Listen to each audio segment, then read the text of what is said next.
के राष्ट्रीय समीक्षक हैं, उनसे मांग रहे हैं वो मंच पर आए, हमें थोड़ा कुछ केस में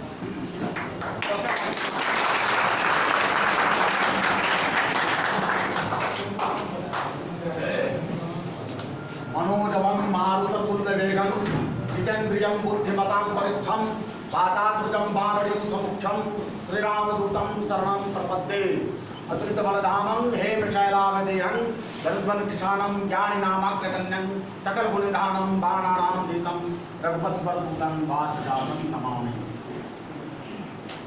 बंधुओं, वीर बजरंगियों,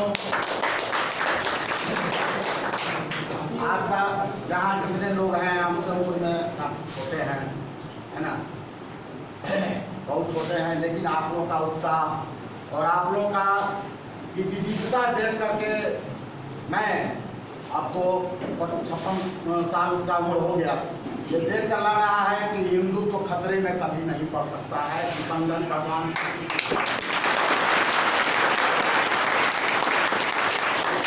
खतरा नहीं है, खतरा नहीं है, इसलिए कि बच्चा बच्चा राम का जन्मभूमि के काम का एक एक हिंदू बच्चा पर भगवान श्री राम का आशीर्वाद है। भगवान श्री राम, आपको बच्चों ये पता होगा कि भगवान श्री राम जब पहुंचे थे लंका के रावण से लड़ने के लिए, उनके पास सिर्फ एक भाई लक्ष्मण था, धनुष्बाण था, और माता सीता का अपहरण हो गया था। और पहला जो उनको सहयोगी मिला था उसका नाम था महावीर जी, जिनका मैंने अभी जब बउआ जी ने उनका भजन किया तो मुझे भी, मैं रोज वो मंत्र पढ़ता हूँ, तो मैं वो मंत्र पढ़, उसमें अथाह शक्ति है। महावीर बिनमऊ हनुमाना राम जास दस आप पठाना। महावीर वो शक्ति थे कि जिनका भगवान श्री राम जो कण कण में विराजमान है, जो जन्म से लेकर मृत्यु होता है तो कहा जाता है राम नाम सत्य। तो वो राम ने जिस भगवान विश्व भगवान राम ने हनुमान जी का स्वयं बड़ाई किया, महावीर बिनमऊ हनुमान राम जास दशा। नाम कोई भी रख लीजिए, बजरंग दल बजरंग सेना है तो बजरंगी, जो सभी बजरंगी हैं। और जो मातृ संगठन है जिससे हम लोग बचपन से जुड़े हुए हैं वो है राष्ट्रीय स्वयंसेवक संघ और विश्व हिंदू परिषद। आज मैं आ रहा था तो मैंने अमित जी को कहा कि सोच लीजिए कि अगर डॉक्टर हेडगेवार ने राष्ट्रीय स्वयंसेवक संघ की स्थापना न की होती तो आज हमारा कोई नहीं होता।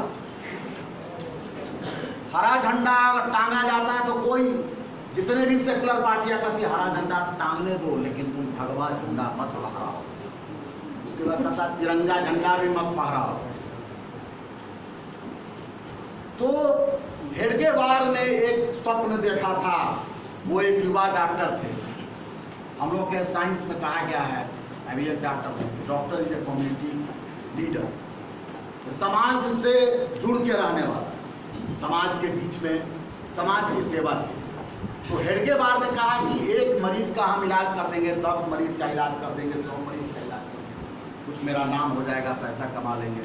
लेकिन ये जो हिंदू समाज है, वो हिंदू समाज काफी रुग्ण हो गया। रुग्ण शरीर से नहीं है, बल से नहीं है, बुद्धि से नहीं है, वो अपने विचारों से। जो हमारी शांति प्रियता है, सदा सहता है, दयालुता है, सब जीव को सर्वधर्म समभाव से देखने की जो हमारी इच्छा शक्ति है, उसका दुरुपयोग हुआ, वो हमारी कमजोरी समझ ली। और यहीं से हिंदुओं का पतन आरंभ हुआ। जब यहाँ से मराठा साम्राज्य जब दिल्ली के गद्दी पर कब्जा करने जा रहा था, उसी समय अहमद शाह अब्दाली से लड़ाई हुई थी और उसमें मराठों की हार हुई। और मराठों की हार हिंदुत्व शक्ति पर बहुत बड़ा प्रश्न चिन्ह लगा। वो मराठे जिनको संगठित करने का काम छत्रपति शिवाजी महाराज ने किया। छत्रपति शिवाजी महाराज वो हस्ती थे जिनको कि मुगल एक पहाड़ी शक्ति मानते थे कि पहाड़ से निकलता है और पहाड़ में समा जाता है। छत्रपति शिवाजी महाराज को मुगल सेना उससे थर थर कांपती थी। वो छत्रपति शिवाजी महाराज जिसने हिंदुत्व की पताका फहराई जब मुगलों का साम्राज्य चरम उठान पर था। तो आपके सामने वो आदर्श हैं छत्रपति शिवाजी महाराज, महाराणा प्रताप, जिन्होंने घास की रोटी खाई लेकिन मुगलों के सामने आत्मसमर्पण नहीं किया। तो हमारे वीर एक से एक इस धरती पर, इस भारत भूमि पर जन्म लिए। ये भारत भूमि वीरों से कभी खाली नहीं रही है बच्चों, कभी नहीं खाली रही है, कभी खाली नहीं रही। इसलिए मनोबल, मनोजन है ना, मन के हारे हार है, मन के जीते। मनोबल को कभी नीचे न, व्यक्ति युद्ध में केवल हथियार से नहीं जीतता है, मनोबल से जीतता है। तो मनोबल को किस तरह से हम ऊंचा उठा के रखें, मनोबल को ऊंचा उठाने के लिए कहा गया है संघे शक्ति कलियुगे।